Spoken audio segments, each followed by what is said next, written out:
Makanya orang kalau mimpi jumpa Rasulullah, jumpa gurunya, girangnya. Apa sebab? Dia dapat kabar gembira. Ingin dapat kabar gembira lewat mimpi nggak Bapak Ibu? Pengen tahu caranya? Mau amalkan nggak? Baca. Ikuti ya.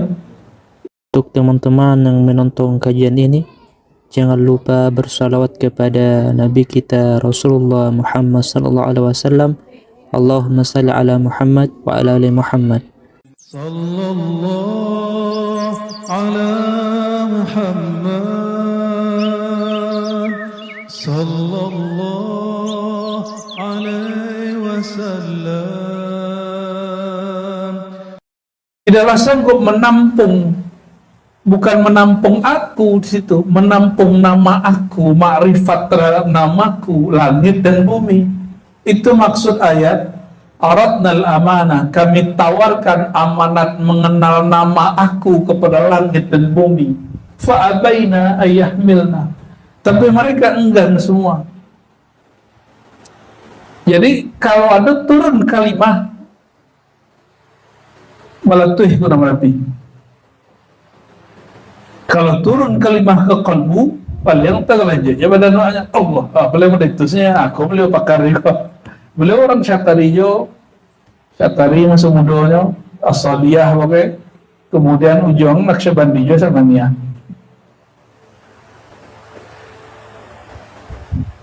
Jadi ketika kalimah masuk ke dalam diri insan, paling badan bergetar. Itu yang disebutkan dalam surat Az-Zumar. Taqasyairu minhu juludul ladzina yakhshawna rabbahum. Ya, surah Az-Zumar ayat 22, 23, 24 ya. Bukalah surah Az-Zumar itu, surat 39. Bergetar karena kalam Allah, karena kalimatullah, karena nama Allah, karena zikrullah, karena mengenal Allah. Kulit orang beriman cuma bergetar, tidak sampai meledaknya tuh. Canggihnya tubuh manusia tuh. Itulah makna walaqad khalaqnal insana fi ahsani taqwim.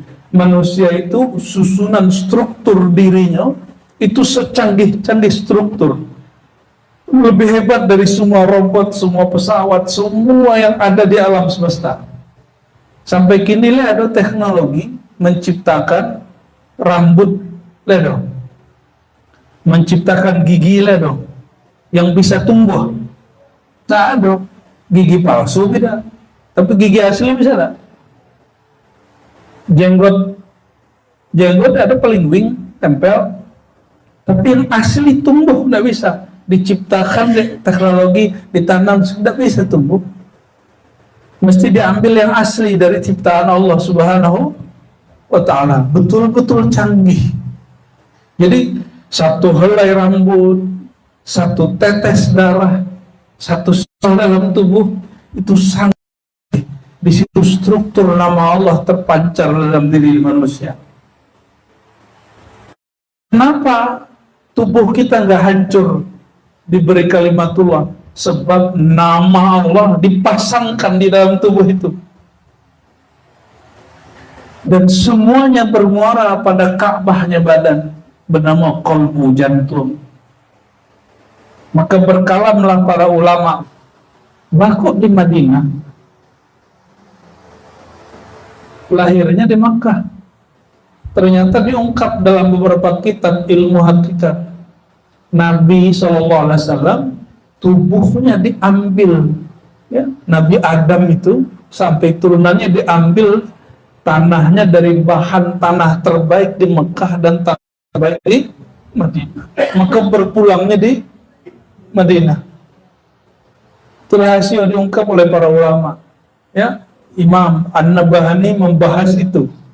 Al-Imam Yusuf Nabahani.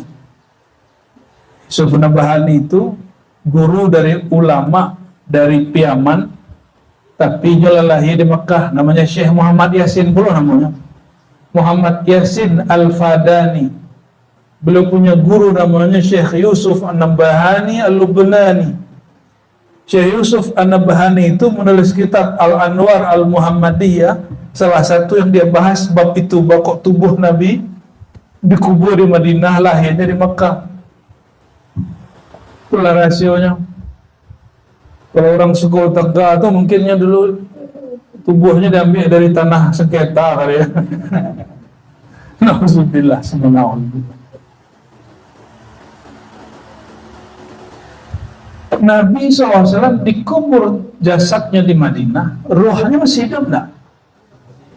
Maka ketika dilapor, itu dilapor kepada tubuhnya, dilapor kepada rohnya. Kini yang hadir kok, sebenarnya yang hadir kok roh atau jasad? Oleh keduanya. Wah, sangko kok badan saja. Pengantar atau di tepi. Iya aja sih. Wah, sibuk sado. Wah, ada yang enggak sibuk. Ya, kita sibuk saudara. Kau enggak tahu lo bila kemari le? Enggak tahu lo bila kemari le. Jadi syahidan Nabi menyaksikan waktu beliau hidup dengan jasadnya dengan sekarang itu lebih mudah atau lebih sulit? Kini atau dulu? Lebih mudah dengan ruh atau dengan jasad? Ruh. Maka ijma' ulama tariqah, ulama sufi, para aulia jika sudah wafat, maka dia memberi syafaat kepada murid lebih mudah daripada dia saat hidup. Sebab jika masih hidup, urusannya banyak, apalagi Tuan Syekh Yasin bininya banyak. Syekh Burhanuddin itu bininya banyak, anaknya banyak, muridnya banyak, kerjanya banyak. Ya, maka mereka urusan fisiknya itu kadang-kadang menyita rohaninya. Tapi kalau mereka pada alam rohani, dia total membimbing murid. Dan jika muncul ahli marifat yang baru, itu rohani akan kasih kalam ke muridnya lewat ilham-ilham. Ya, nih sudah muncul yang baru, kalian upgrade ilmunya. Biasanya begitu, ya. Tapi kadang-kadang murid malah tambah fanatis kepada gurunya. Ya. Bapak Ibu, dahulu tahun 90 kalau ingin mengecek joran jarak jauh pakai apa, Pak? Telepon, ya. Mahana. Tahun 2000 masih. Tahun 2010 sudah berubah, apalagi kini. Kalau kemajuan teknologi zahir sudah secanggih itu, orang bisa mengecek jarak jauh. Masa kecanggihan batin itu tidak bertambah maju? Ya, ziarah ndak dojo rasonya, zikir ndak dojo rasonya, ngaji marifat tambahnya sombongnya, raso ndak do sombong tambah, sombong ndak. Sombong enggak aja Nur Muhammad tuh sombong tinggi. Nauzubillah summa nauzubillah, ya. Inna arsalnaka syahida, kami mengutus engkau sebagai saksi, baik dulu sebelum beliau terlahir jadi Nabi Muhammad, ataupun setelah itu lahir, ataupun kini. Wa mubasyira, dan memberi kabar gembira. Bagi ahlullah, mubasyira itu mendatangi kita di dalam zikir dan mimpi. Itu mubasyira. Maka mimpi itu disebut mubasyarat. Mubasyarat. Maka mubasyira itu Nabi memberi kabar gembira dulu waktu hidup atau sampai kini masih berlaku. Maka datanglah orang kepada beliau di zaman beliau hidup, ya Rasulullah, kami bermimpi begini-begini. Apa kata beliau? Ar-ru'ya as-salihah minal mubasyarat. Mimpi yang indah, yang baik itu bertemu orang soleh, nabi yang soleh, bertemu guru yang soleh, orang berilmu, kawan-kawan yang soleh. Itu mubasyarat, itu kabar gembira. Sumbernya dari siapa? Mubasyirah, Nabi Muhammad sang pemberi kabar gembira. Makanya orang kalau mimpi jumpa Rasulullah, jumpa gurunya, girangnya. Apa sebab? Dia dapat kabar gembira. Ingin dapat kabar gembira lewat mimpi nggak Bapak Ibu? Pengen tahu caranya? Tahu? Dua saja. Tidurlah dalam keadaan suci lahir batin. Dan kedua, suci lahir batin itu zahir wa berwudu. Kalau sentuh pasangan tidak masalah. Ya. Kalau batin membuang semua sakit hati, iri, dengki, sombong sebelum lo, itu zahir batin. Dan kedua, sebelum tidur ungkapkan kalimat kerinduan kepada Rasulullah SAW. Mau mengamalkan tak? Baca, ikuti ya. Ya Rasulullah, ya Sayyidi, ya Aba Ruhi,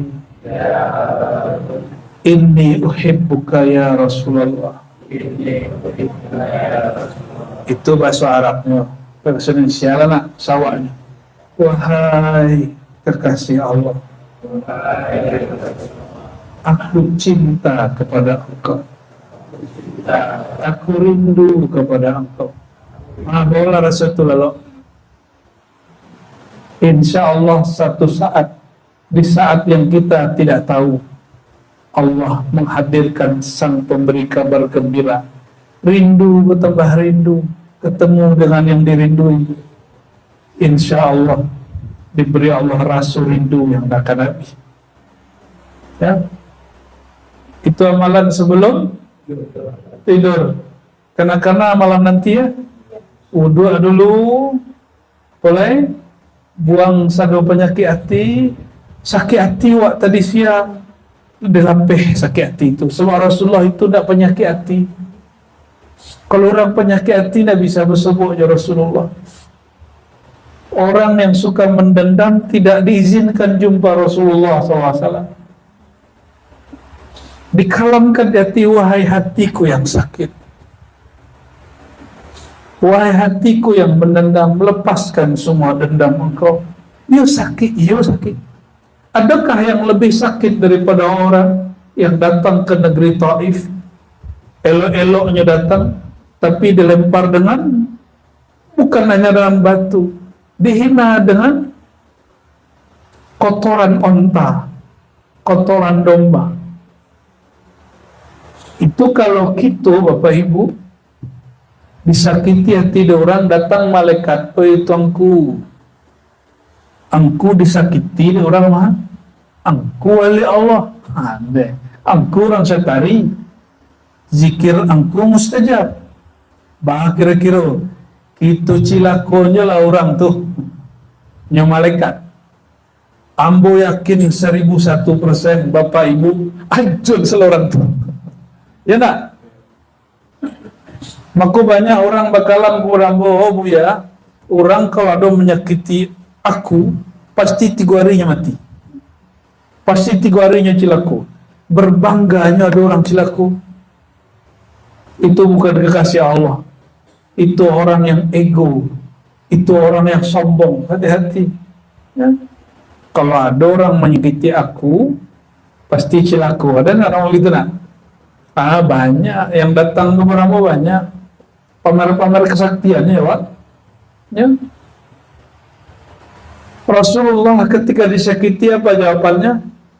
Ya Allah, mereka tidak faham, tidak mengerti siapa aku. Tidak usah dibayangkan, kita madon barale, Pak. Tersinggung seketik deh. De mama, de kemanakan, de tetangga, de saudara. Bisa sebulan tak sapu-sapu. Maka kami menikah tak ada beralik lah. Sakti acara-acara mendua tasyakuran beralik, orang betul bertengkar. Ya, daripada bertengkar, tak usah be. Ya. Adat itu bersandikan sara, bukan bersandi siara. Ikut adat membuat orang bersiara. Tahu bersiara nak? Bercakap, ya, bertangkar. Kini adat bersandi siara. Seharusnya adat bersandi Kalau di dalam syarat awak disakiti, awak doakan kebaikan orang tuh. Itu yang disebut Nur Muhammad tuh. Jadi siapakah orang yang fana dalam Nur Muhammad SAW? Orang yang mewarisi sifat Nabi Muhammad SAW. Bukan orang lama ngaji-ngaji tinggi itu, enggak. Lu tentu leh ketinggiannya kaji tambah sombong. Ya. Ada orang menyakitinya cilako, tuh kalau ada orang melawan dia kurang tinggi kewalian orang tuanya. Nauzubillah, semua nauzubillah. Bapak Ibu hati-hati, zikir itu senjata, bukan makom. Maka kalau ada orang memakaikan zikirnya untuk membunuh, mati orangnya. Bisa mati, serius. Karena az-zikru silahul mu'minin. Zikir itu senjata orang beriman. Untunglah Bapak Ibu udah jadi nabi kan. Kalau jadi nabi disakiti orang sekete, hancurkan negeri apa? Tanjung Balai. Tanjung Ampalu. Ala kene Palu, Tanjung Ampalu. Itulah rahasia Sayyidina Muhammad sallallahu alaihi wasallam, mubasysyira. Disakitinya ada orang, beliau tidak merasa sakit hati. Ingin jumpa Rasulullah, jangan penyakit hati. Awala salawat buya, wala zikir buya, kan gitu kecek kawannya. Awala tarikan mulai bayat, bah kau nak sebutnya Nabi itu yo. Nabi itu tidak pernah jauh pada awak nak jauh Nabi. Kacamata tidak diganti, masih kacamata hitam black. Allahumma salli ala sayyidina Muhammad. Wa nadhira. Rasulullah itu juga memberi peringatan, ya. Tapi peringatan itu dengan sayang, bukan ancamannya itu karena sayang, bukan mengancam itu karena bengis marah. Kalau zaman kini orang mengancam anaknya, memperingati anaknya karenanya marah. Kalau beliau tidak. Itu sebabnya Nabi Muhammad SAW mengatakan, man la'antuhu, siapa yang pernah terlaknat di lisanku, fahiya kaffaratun lahu, maka aku hapus semua kutukanku, dijadikan itu pembersih jiwanya. Bayangkan Nabi Muhammad SAW. Beda dengan Bani Israel. Lu'ina Banu Israel ala lisani Daud.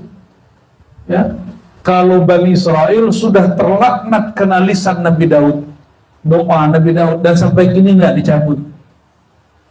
Senantiasa terlaknat sampai gini. Tapi kalau umat Nabi Muhammad SAW, maka mereka kalau ingin melepas laknat itu, mereka harus jadi umat Nabi Muhammad. Harus syahadat mereka kepada Nabi Muhammad SAW. Maka Bani Israel akan dihapus. Semua laknat kepada mereka akan dihapus menjadi ummah marhumah, ummah yang disayang, bukan lagi ummah yang terlaknat. Di orang Yahudi itu kalau mau selamatnya syahadatnya. Tapi mereka mau syahadat nggak? Nggak banyak. Di Tel Aviv itu ada masjid orang Yahudi. Masuk Islam cuma nggak banyak. Mereka lebih banyak yang menjadi orang-orang yang zalim kepada saudara kita di berbagai negeri.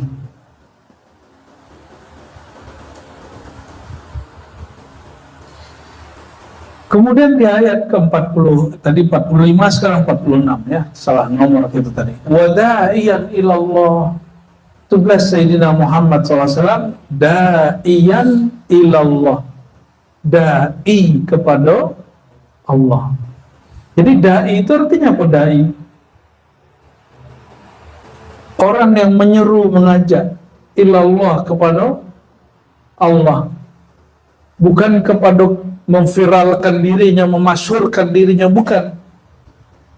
Nabi SAW tugasnya memasyhurkan Allah, maka Nabi ikut dimasyhurkan oleh Allah Subhanahu wa Ta'ala, karena Allah lah yang maha zahir.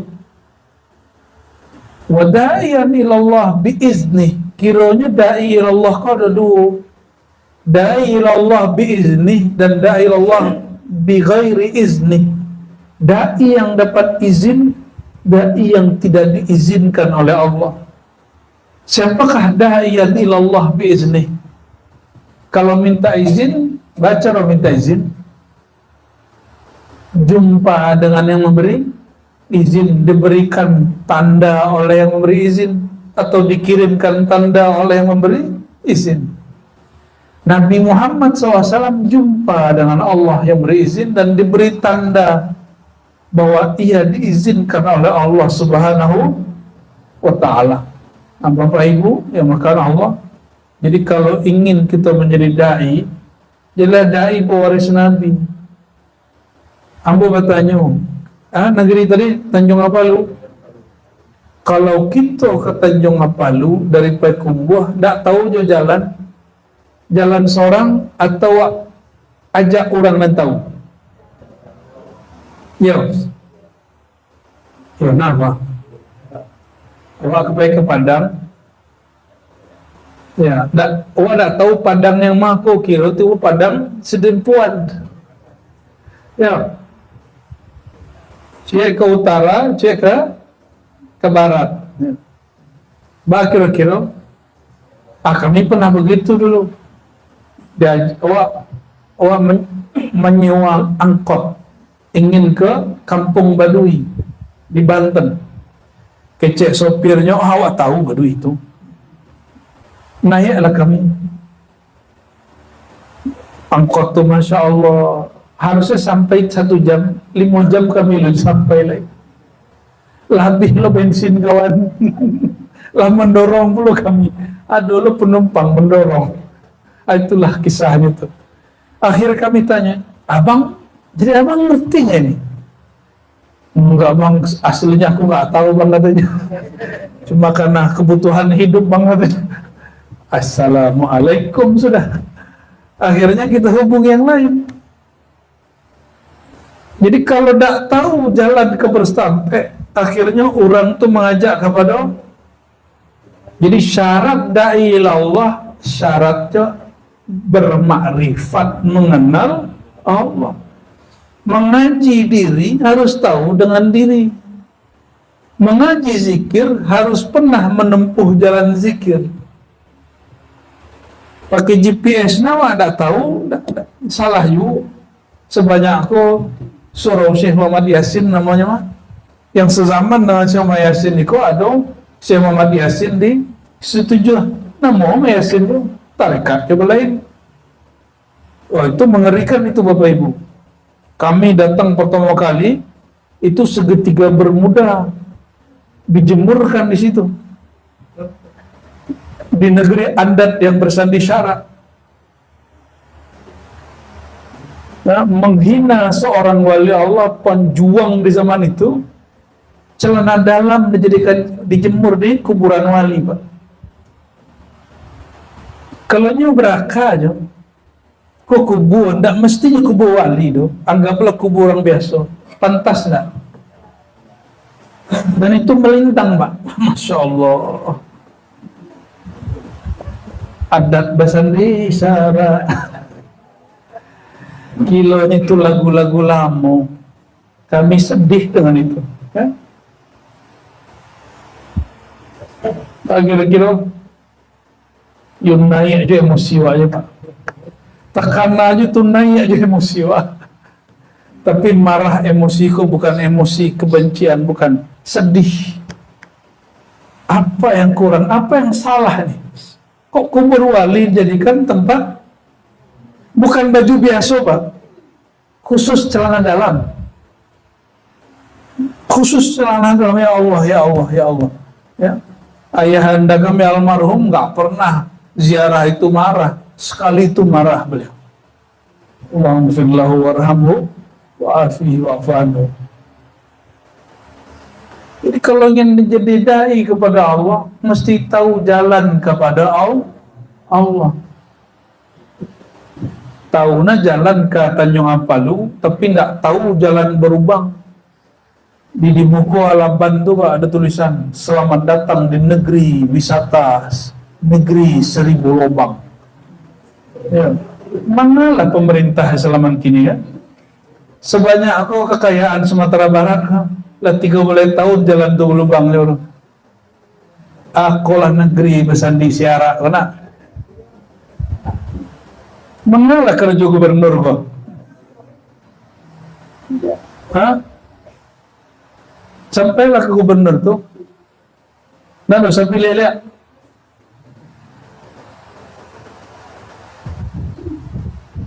Kisah Sayyidina Umar dibaca-baca, dijadikan khutbah, tapi amaliyahnya nggak diikuti. Bawa agama dalam kampanye.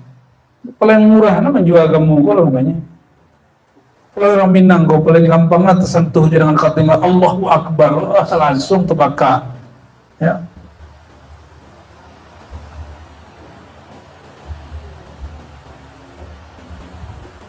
Wada'ian ilallah, ya. Da'i ilallah kalau nya seorang pemimpin, da'i ilallah itu berlaku adil. Maka yang dipayungi pertama oleh Allah di akhirat bukan mursyid, bukan orang tahajud nomor 7 paling terakhir. Yang pertama kali al-imam al-adil, pemimpin yang adil. Kita kutu atau kita doan? Kalau Nur Muhammad yang diajarnya kita doa, doa lo berdoa. Kita doakan dapat gubernur yang adil. Amin ya rabbal alamin, ya. Ku kampanye lo aja deh kok. Lagat-lagat sakit pinggang orang tadi. Tung. Allahu Akbar. Nusantara Indonesia yang dibangga-banggakan 1000 jalannya, 1000 lubang. Selamat datang lo tulisannya tuh. Kalau lah tahu jalan, GPS ada, tapi tidak tahu, tidak pernah ditempuh jalan kau berlubang-lubang, tajun tak ke dalam jurang. Nah, kelebihan orang yang tahu dengan jalan, lambe-lambe lah Pak Sopir. Iyo ada di GPS 1,5 jam, tapi wak sampai pasti 2,5 jam. Apa sebab? Jalan berlubang. Selamat datang di negeri 1000 lubang. Allahu Akbar. Kalau di Banjar itu Bapak Ibu, tambang-tambang itu dipegang oleh anak negeri. Mereka itu tidak hanya memperkaya diri sendiri, dibuatnya jalan untuk jalur truk, dibaguskannya jalan untuk anak negeri. Bukan hanya memperkaya diri, ya. Itu orang Banjar tuh orang paling kaya gini di Indonesia. Semua presiden takluk kepada beliau, ya. Presiden yang belakang-belakang tuh. Nyoba acara undang presiden, langsung presiden datang. Ini lebih kaya daripada presiden. Begitu mereka. Nah, tahu siapa magang tambang itu kan? Merusak bumi tapi tidak mencintai orang di bumi. Silakan eksploitasi alam, tapi anak negeri di alam itu kasih fasilitas yang baik. Sepakat tak? Nah, jadi gubernur lah Pak Sedekori.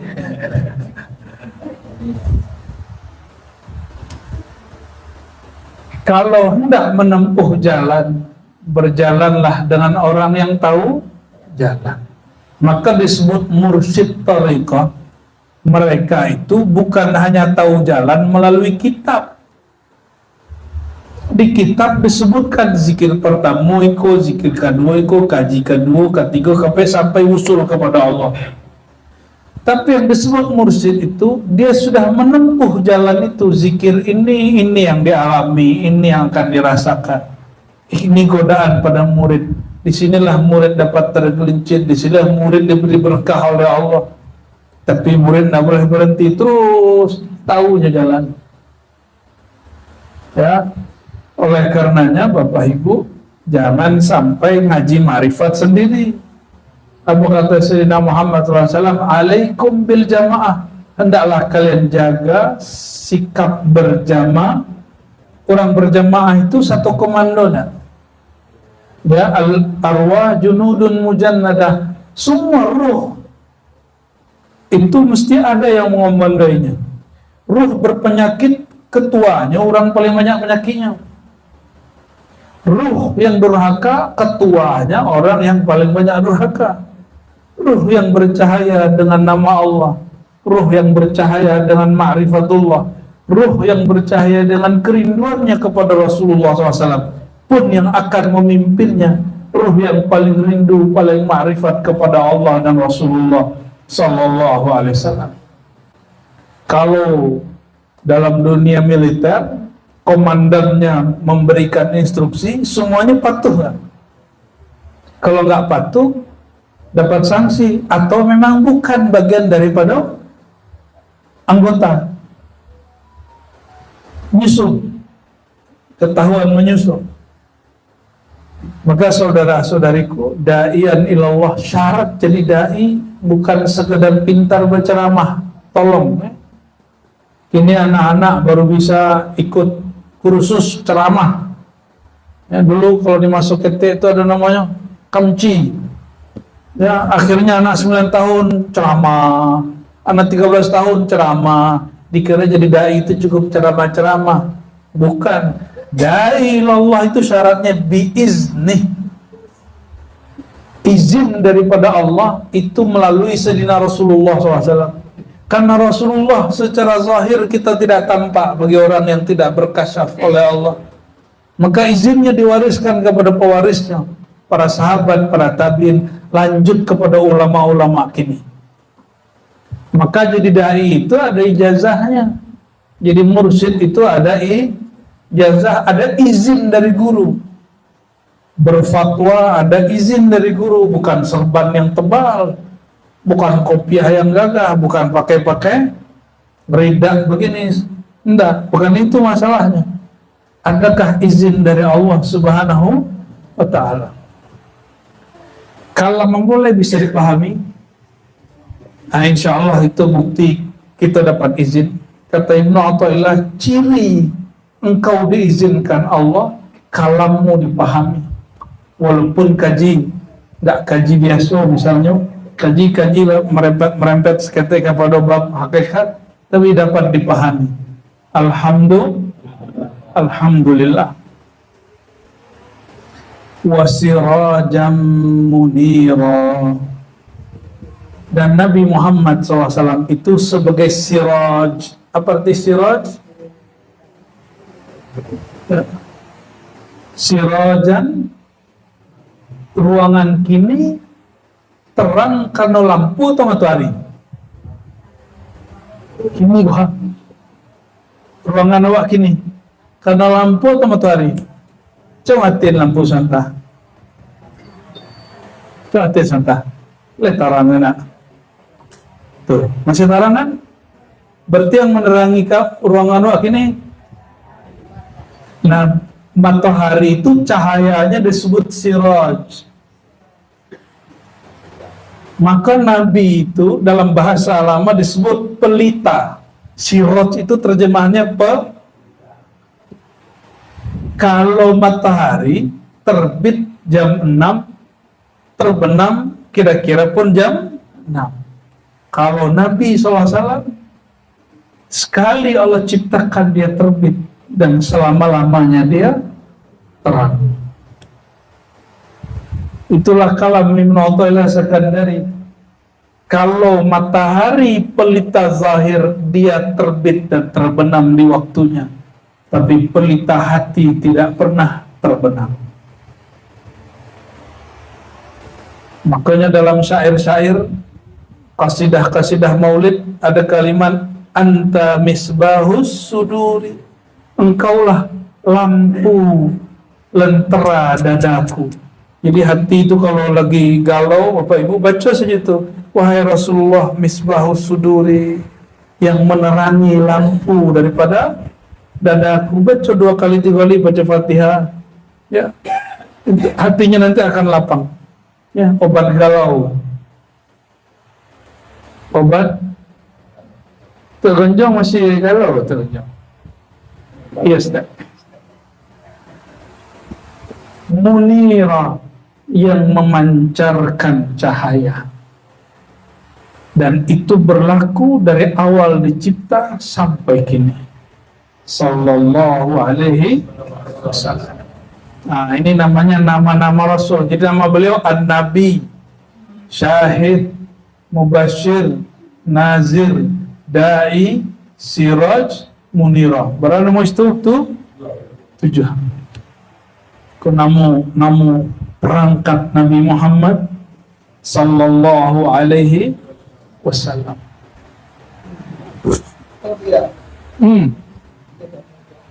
Langsung tanya kali.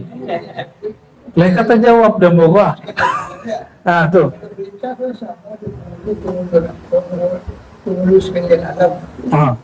Ya. Lah. Allah tuh. Langsung terjawab kali. Itu kalau si Rajon Muniro itu masuk ke dalam. Inyo bertanya loh menjawab. Alhamdulillah. Padahal aku tak tengah hati pertanyaan apa tadi tu.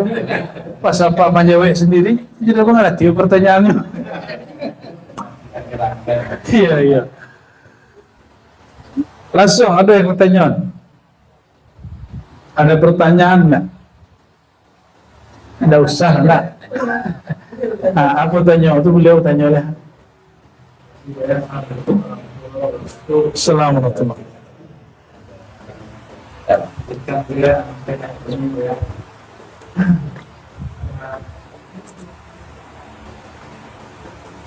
Saya merasa terharu gitu ya. Pertama, saya selalu menyampaikan tahap-tahap. Pertama, tadi ini ya,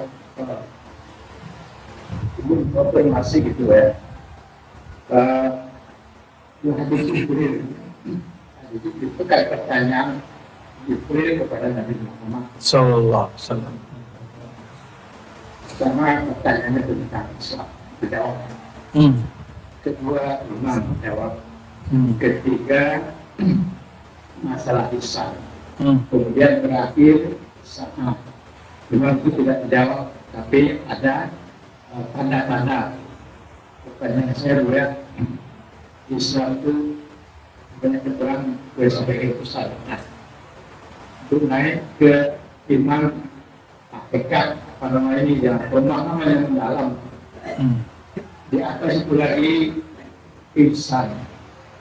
Apakah itu yang disebut maksifat Allah sesuai dengan makamnya gitu kan? Jadi salah maafkan saya ya kalau memang saya memahami atau mencoba memahami seperti itu. Jadi kalau tidak selesai saya masuk ke hakikat itu jadi masalah. Apalagi sampai ke ihsan. Baik. Terima kasih. Di hadisnya dimulai dengan pertanyaan apakah itu Islam. Jadi suatu kali Jibril berupa seperti Nabi Yusuf dalam rupa Dihya al-Kalbi datang kepada baginda Nabi Muhammad SAW. Apa kata Umar? Itu orang rambutnya sangat hitam, bajunya sangat putih, tidak ada orang yang mengenal dia. Tiba-tiba duduk di depan Nabi Muhammad lalu memanggil ya Muhammad. Ya, mempertemukan lututnya dengan lutut baginda Nabi Muhammad SAW. Ya Muhammad, apa itu Islam? Apa itu iman? Apa itu ihsan? Kapan kiamat? 4 pertanyaan.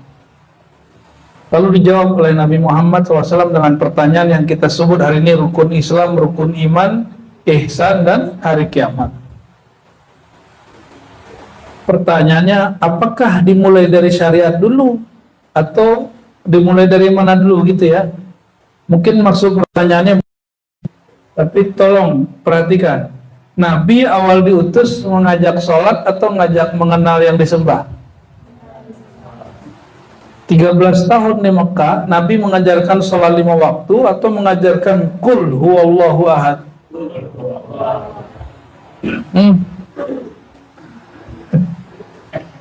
Oke. Maka sebelum menyembah Allah, kenali dulu nama Allah, sifat Allah, af'al Allah, asma Allah. Ya. Kenapa kita, jadi sholat itu tidak nikmat, tidak semangat karena tidak mengenal yang disembah. Bapak Ibu, patang kami dijapui dek kawan-kawan kita dari Payakumbuh, dan mereka semangat. Apa sebab? Kenal siapa yang dijapui. Lain pula kawan-kawan yang lain kan menjapui tasyara, menjapuinya kan lain loh semangatnya. Jadi kenapa kita kemudian semangat untuk menemui seseorang? Karena kita kenal dia. Betul enggak? Bakok semangat orang sembahyang, dia kenal kepada Allah Subhanahu wa Ta'ala. Jadi seberapa dalam kenal kepada Allah, sedalam itulah, sejauh itulah semangat orang bertuhan, bersembahyang, berzikir. Ya, semoga yang ikut ngaji ini tanda ada kedalaman rindu itu kepada Rasulullah SAW. Ya. Amin ya.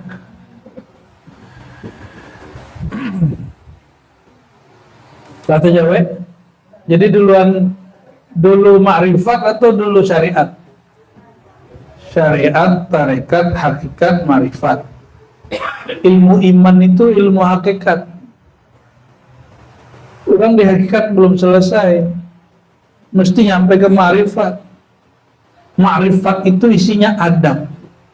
Anta abudallah, engkau sembahyang kepada Allah seakan-akan engkau memandangnya, maka pasangkan adab memandang. Maka setinggi-tinggi orang mengenal Allah, dia akan tambah beradab.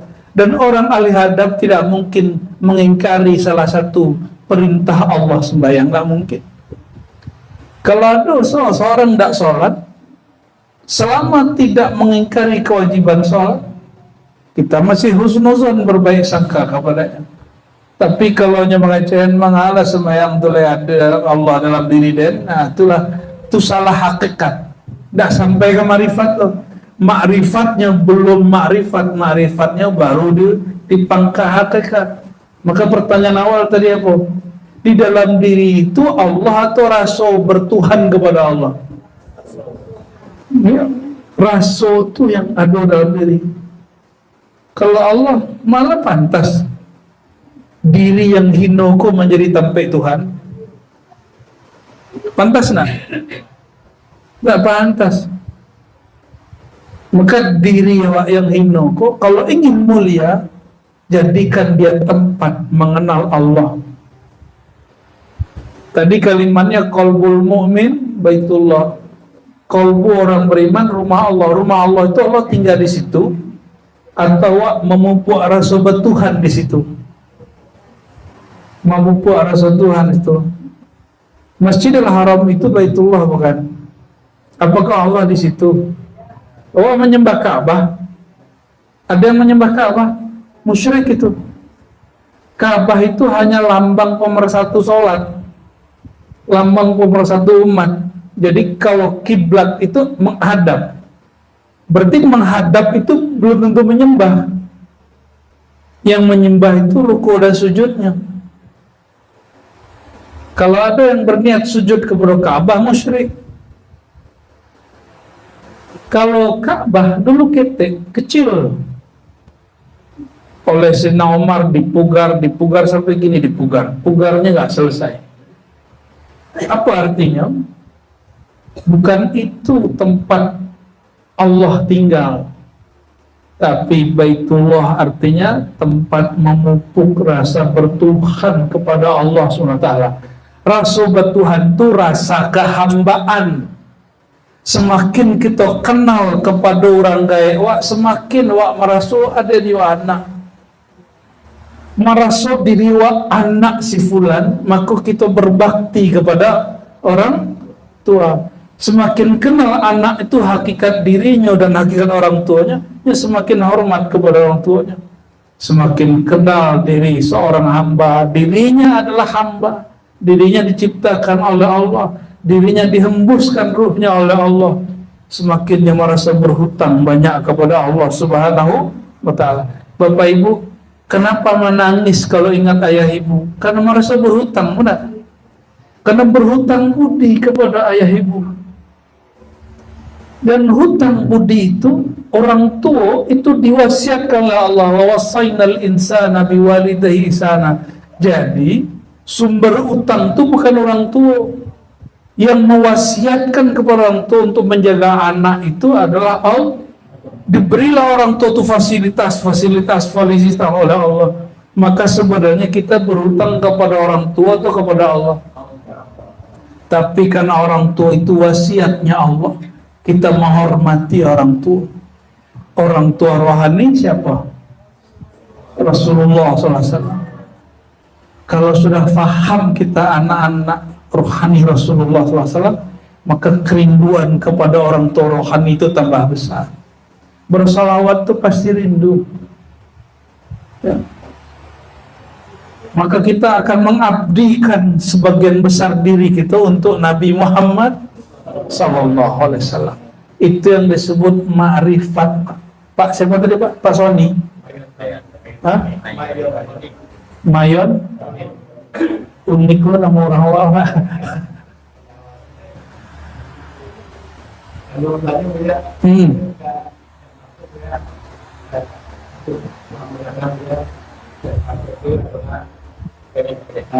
Pertanyaan ada jawab ke Rasulullah buat Bapak Buya sampai ke kajian akhir sama.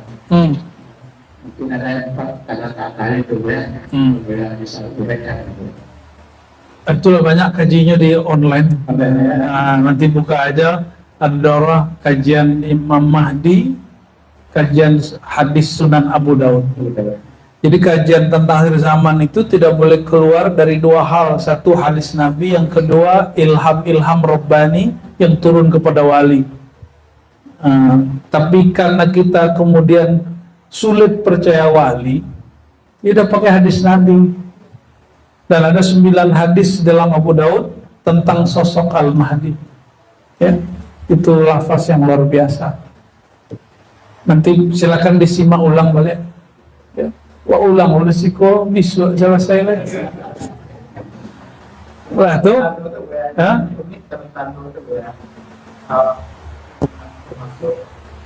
Orang yang berjalan satu dan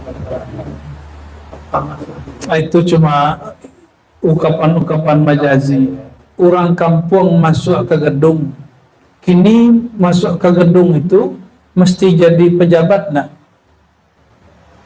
Antara ri'asya, ya, kamu akan melihat orang-orang pengembala, orang-orang kampung, pengembala nyeker, yatatawaluna fil bunyan, bolak-balik masuk ke gedung-gedung. Itu maksudnya apa? Jadi Nabi itu diperjalankan ke akhir zaman dan beliau melihat, oh ternyata yang boleh sekarang masuk istana, mall-mall besar, gedung-gedung besar bukan hanya para raja. Orang kampung pun boleh masuk mall. Orang kampung pun boleh masuk ke wilayah-wilayah yang dulu hanya orang kaya. Nabi dapat kalam, maka beliau sebut dengan kalimat paling basic. Jangankan orang kaya, wong cilik, kata orang Jawa, orang biasa boleh masuk ke gedung-gedung mewah. Itu ciri-ciri kiamat sudah dekat. Kini tidak masuknya. Ini masuknya sudah. Ya, semua negeri sudah punya gedung-gedung bagus, mall-mall hebat. Jadi semakin tinggi peradaban, semakin dekat dalam mall, Pak. Tak ada apa tidak masuk.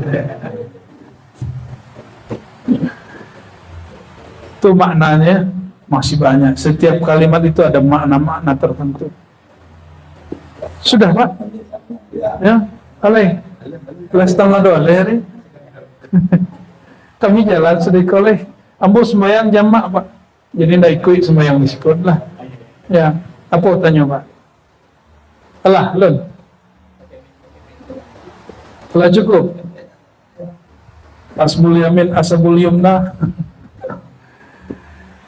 Barangkali itulah Bapak Ibu, akhirnya sampai hajat kita nak. Katanya ulah. Tadi yang video juga kan? Oh betul. Mohon maaf ya. Kami banyak yang masih baru berbaca. Kira-kira baru melangkah pada metode kecil. Tentu yang belum rasanya belum sampai belum banyak hal katakan. Kira-kira adalah amalan keputusan kita di kesehatan yang ini jadi mencapai cepatnya ke adalah kemungkinan tingkat dengan pola kira-kira. Atau gimana ke guru suram? Kasih apa bayat? Dulu ini masalah kan? Kalau buka lo, abo melanggar SOP mo. Kalau bapak ibu sudah bayat kepada seorang syekh, kapan do yang lain boleh mengaji, tapi bukan menukuk kaji tarekatnya, hanya kajian keilmuan hakikat boleh ditambah. Tapi kalau bapak ibu berzikir bayat, rasul tu mentok kecil orang Jawa, mentok tau gue, rasul kota tumbuh, tidak ada perkembangan. Maka fa'akthir minas salati wassalami ala habibihil Mustafa. Nah, terbuka aja idenya. Perbanyaklah salawat kerinduan kepada Rasulullah SAW. Ya, Rasul Tuhan itu tidak ada urusannya dengan bayat. Urusannya maukah menyapa Sayyidina Muhammad SAW. Bahkan mursyid pun kalau kurang sholawat, ya, tidak merasakan kerinduan itu. Yang dilimpahkan seorang guru kepada murid itu sir kerinduannya kepada Nabi. Kalau tidak punya sir kerinduan itu, tidak mungkin jadi mursyid. Berarti kalau sudah diangkat beliau jadi mursyid, gurunya memandang ada rohani yang bercahaya di dalam kolbunya. Maka Bapak Ibu, hormatilah guru, percaya kepada guru, baru mengalir keberkahannya.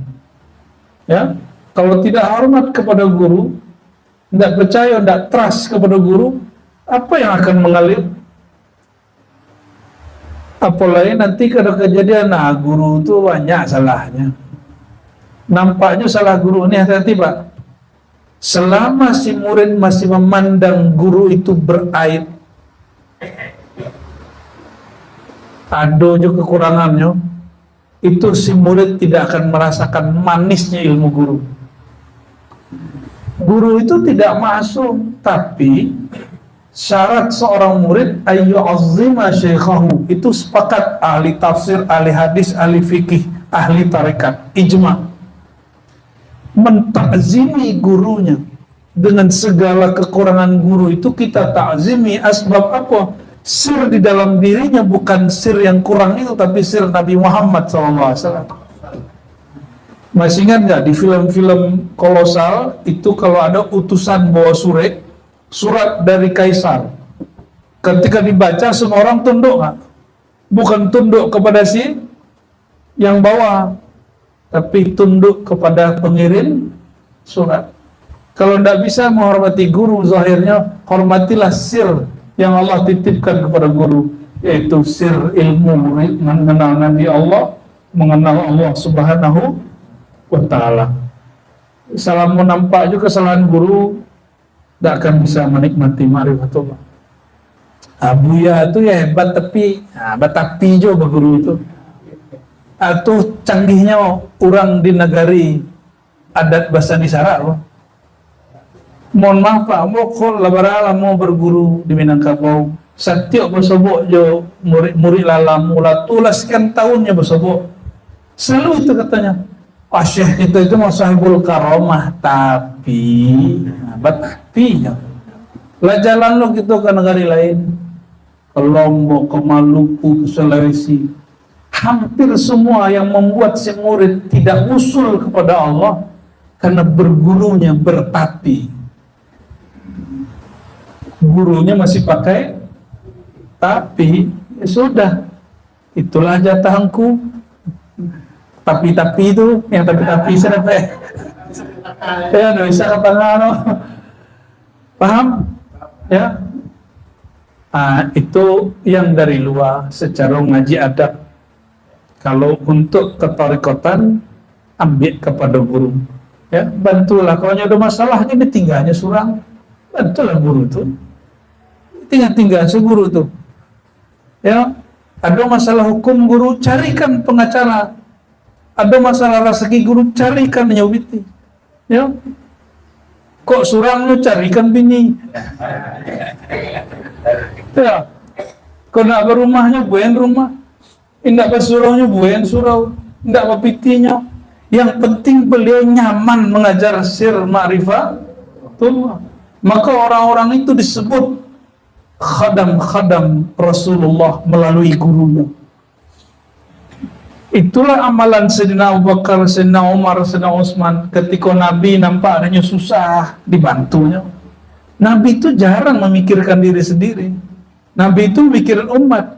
Maka Nabi itu menikah, Nabi itu makan, minum itu cuma hiburan sedikit untuk Nabi Muhammad SAW. Maka Abu Bakar itu tidak tega memandang Nabi. Tanggungan Nabi itu banyak. Ya, tapi jangan sampai mursyid-mursyid lah tahu lo ada murid-murid itu dieksploitasi lo muridnya kan.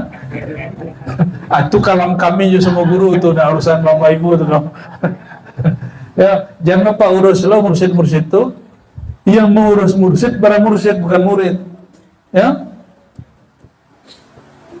Awalnya mengurus mursyid itu datang mursyid, Pak. Awalnya datang syekh. Tentu datang syekh makomah. Apalagi ada murid bekalam si anu itu makomnya si Nana, aneh itu lebih tinggi. Berarti murid kau lebih tinggi pada dua syekh tu. Nauzubillah, semua nauzubillah. Allah Pak, dah sampai hajat. Allah tuh, langit lagi.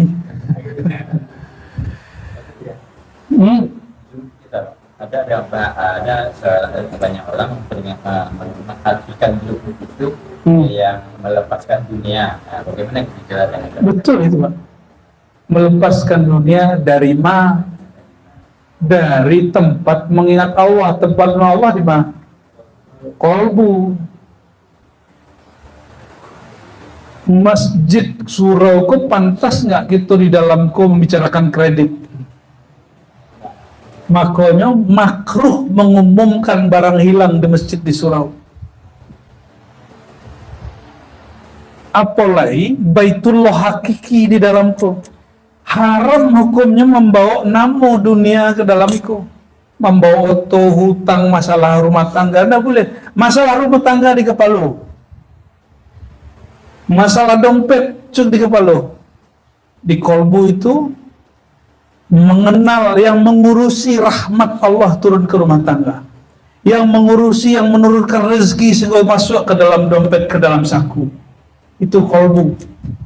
Jangan sampai urusan-urusan luar masuk ke dalam kolbu. Itu najis. Najisnya kolbu adalah memikirkan dunia dengan hati. Maka mandi taubat itu bukan mandi-mandi basiram-siram. Mandi taubat itu liraf'i hubbid dunya minal qulub, untuk mengangkat najis junub dunia dari hati.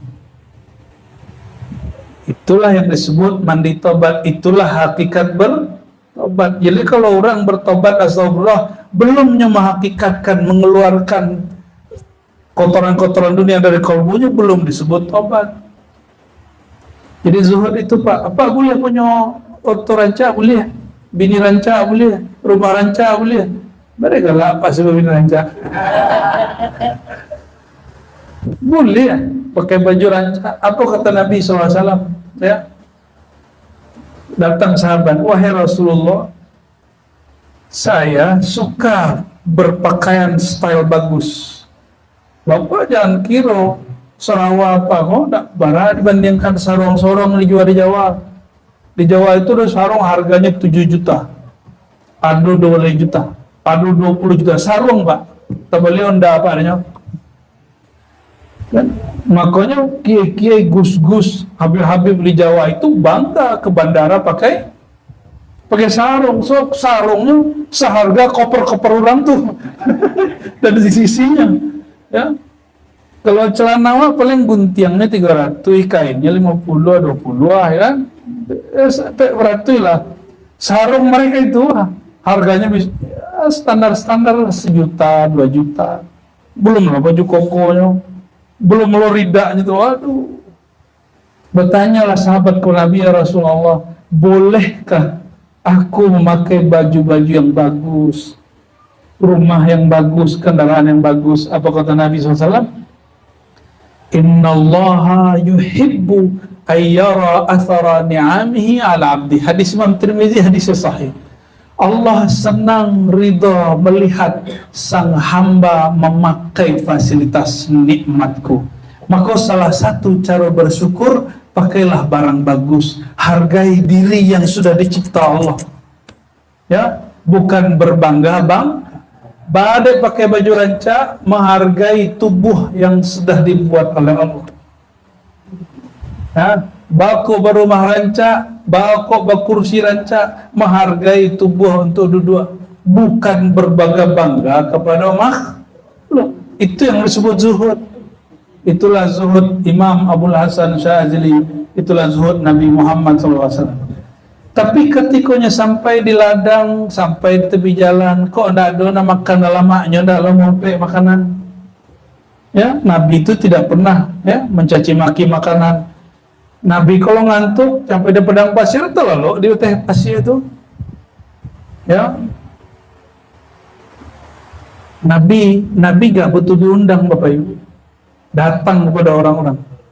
Orang seketek banyak Nabi hargai. Ya, ada orang mengundang Buya. Lengang orang mengal kok ada orang Nabi hargai yang wadah. Kalau itu tuh punya belum lah tuh. Nur Muhammadnya belum hidup tuh. Itu nar memet hidupnya tuh. Allahumma sholli ala sayyidina Muhammad. Dan cara untuk zuhud itu zikirnya zikir qalbu.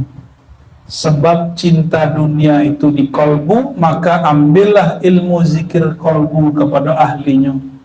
Ya, karena qalbu kita sudah lama ditanam dunia, jadi harus dipangkeh, harus pakai traktor. Ya, ekskavator. Dan itu namanya talqin, ditalqin sama guru. Kalimat selain Allah di qalbu, baru bisa ditanami kalimatullah. Makanya talqin bayat itu bukan sembarangan. Bila dari orang ahlinya, bagi dari orang yang sekedar menjajakan talqinnya.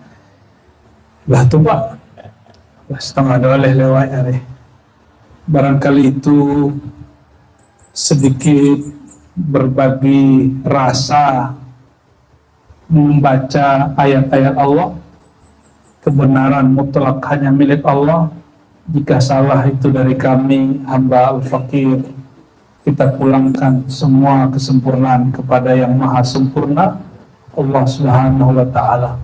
Ila ruhin Nabi sallallahu alaihi wasallam wa ila sadatina al-awliya wal-arifin khususan Syekhina Syekh Muhammad Yasin Al-Fatihah.